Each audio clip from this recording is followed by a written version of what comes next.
We have breaking news now at the top of the hour. The ATF, who has been notorious for cucking gun owners over the years, now has AI.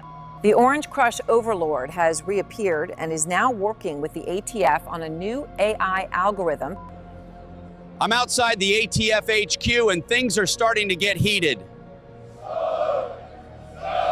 They're everywhere. The Orange Crush Nation is taking over New York.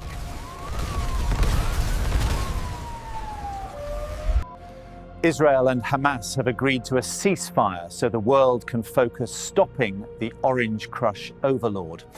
Look, this overlord is tough, real tough. But we got someone tough too. You know him, TN Tactical.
What's up, guys? Jake with TN Tactical. We're coming to something special, an extra special video today. I've got extra special gun today. I want to show you guys the mac and cheese build. This is something that was brought to my attention. It's been out for a few years. I'll be honest with you, it completely went under the radar for me. Let's just say this. If you're part of the home brewing community, the DIY community, then this may be something more familiar to you. This is something a little bit special. It's kind of hard to describe. In fact, it actually gets a little worse the more you look at it. This is a homemade project that involves a Mac 11 upper, a special one-of-a-kind hybrid AR lower, and best of all, it takes Glock mags. Just want to point out to YouTube here that each of these magazines is 27 rounds. which is totally fine. According to YouTube's policies, these are totally fine. 27 rounds. Today we're going to go over all the specs and features of this particular firearm, and I don't know if you'd call it a rifle or pistol. Probably a pistol, right? We got a brace back here, right? Look at that. That's it even says it right there. This is not a stock, it's a brace. So we're gonna go over all the specs and features of this pistol here and what really makes it stand out unique and why you might be interested to get one of these. And plus we'll give you my thoughts and impression on how it shoots. So with all that being said, let's see how she does.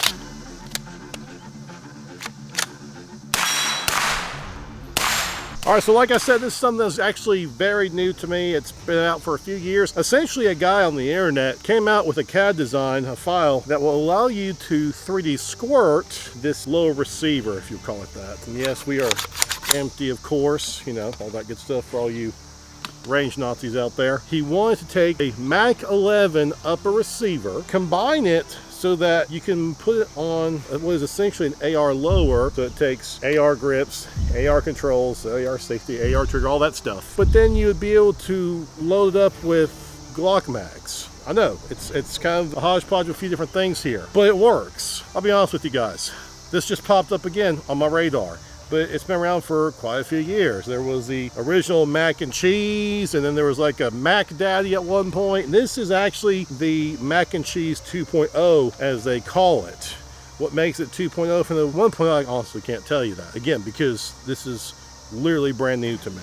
My understanding is they took a block of aluminum, they milled out the low receiver for us. I'm not going to go into all the details of that because I want to hopefully get this video monetized, if not, at least not struck down. This gun was made at home.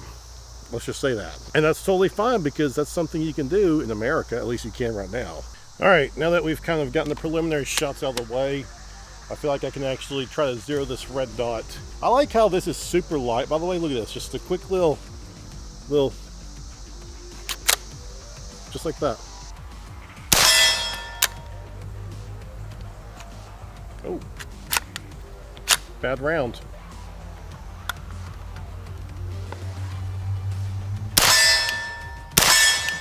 So, starting with just the tip here, we're going back to just the tip here. I have got my rugged Obsidian 9mm suppressor on here. I'm not going to take it off. It just has like bare threads or 1/2x28 on here. I just stuck that thing on there. You can see that this upper receiver, the Mac 11 part, was Cerakote, a nice like goldish color here. Very nice. I like that. It was anodized. Clearly it was done very well. All the internals of this upper are just like a standard Mac 11.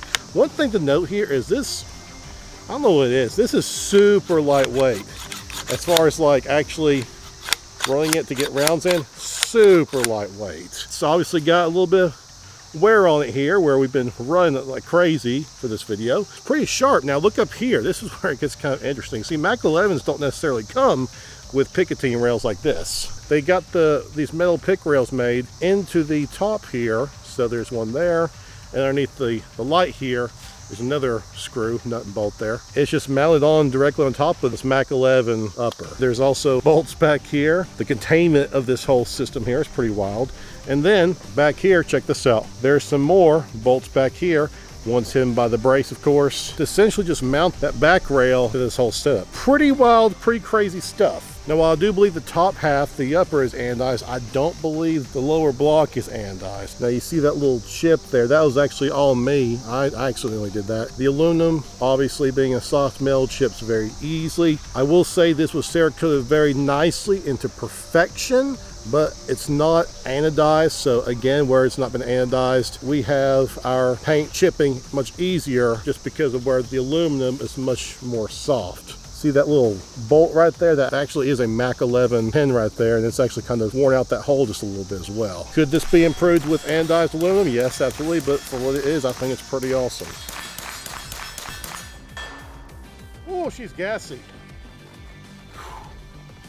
Jeez, gassy. Now the whole thing about this is to have AR controls. So you've got your trigger, standard mil trigger. This is not one of those cassette triggers. It's a traditional mil-spec AR trigger. Can you use cassette triggers in here? Probably, but you gotta make sure those holes are lined up right. Can't say for certain it would work for you. I'm not willing to risk it just yet. You've got your standard safety here. Standard AR grip. I put the X-Tech grip in here because I wanted to angle something a little bit more vertical. It's not as vertical as like the Kung Fu grip, but it's vertical enough for what I need it to do. Like that.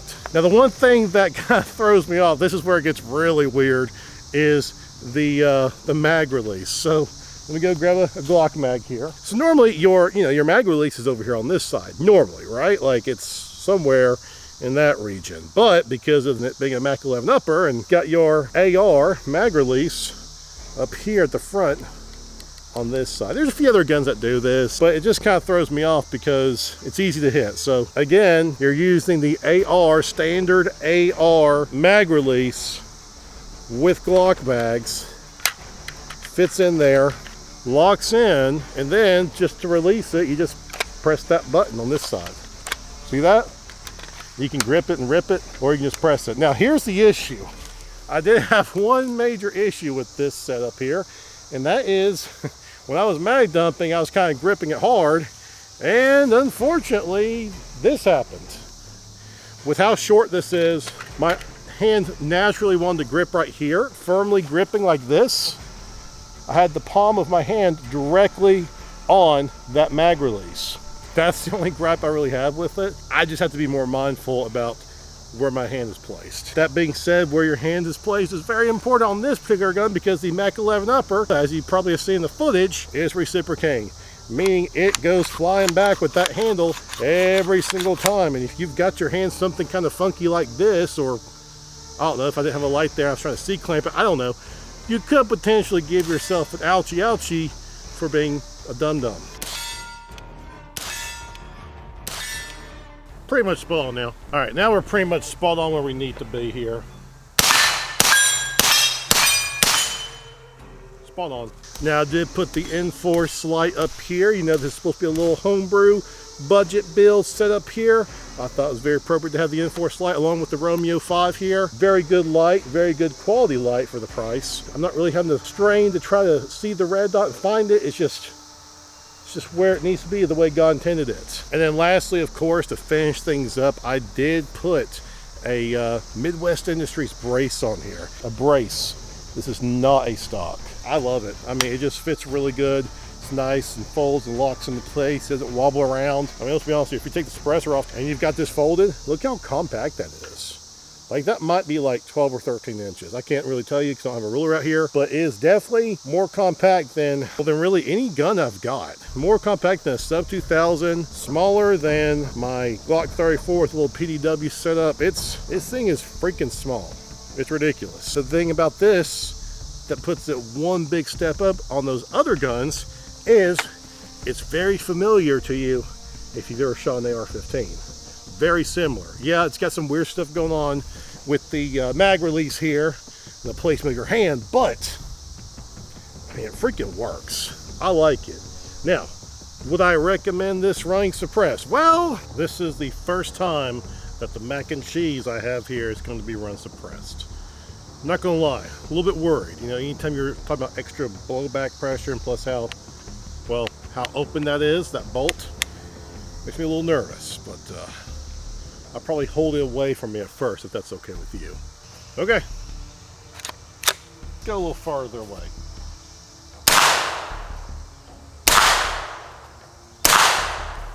No baffle strikes. Let's shoot a little bit quicker. I'm gonna hold it kind of weird because I want to keep it away from me.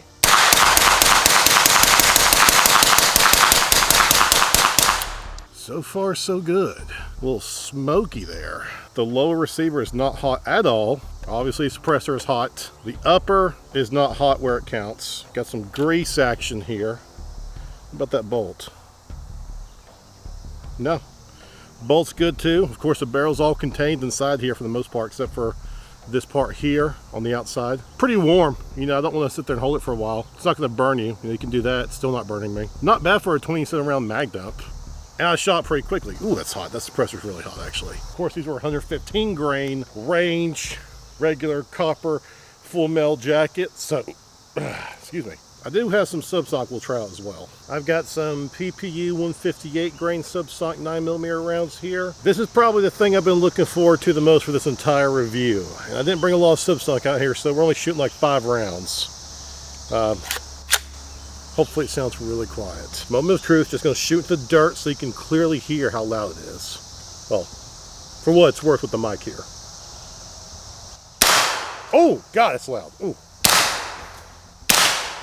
It's not ringing my ears, but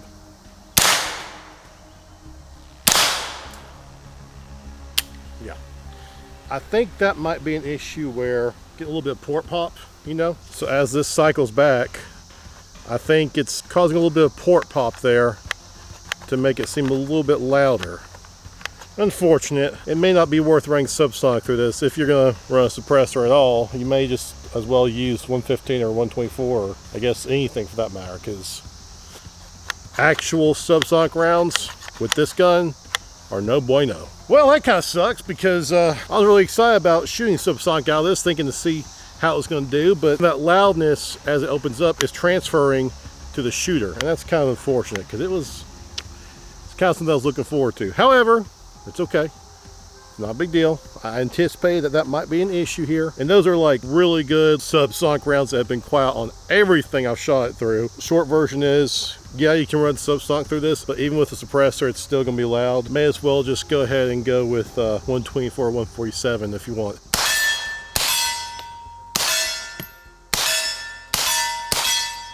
See, now I've not even put anything on that rail. It's just kind of wearing off the paint a little bit. Again, it's not anodized. So you can't really find one of these just usually out in the wild. I got kind of lucky, and I really like it. For all intents and purposes of this video, this was homemade by me. Right, Ryan? And I like it. I really do like it. I'm impressed with it. I gotta say, it's one of those things you don't really come across too often. It's definitely worth it. If you are thinking about making one of these yourself, if you're thinking about getting one, maybe you find one that's partially complete, I highly recommend it. It's really cool. I really like it. Now, I think if you're into this homemade community stuff, I think you will like it too. You get what I'm saying. You have to be careful with YouTube. You know how YouTube is, but I like it. And I think you'll like it too. Guys, that's going to wrap it up today. If you enjoy this kind of content, make sure to like, subscribe, comment down below. What do you think about the mac and cheese build? I'd love to hear from you. We will see you next time.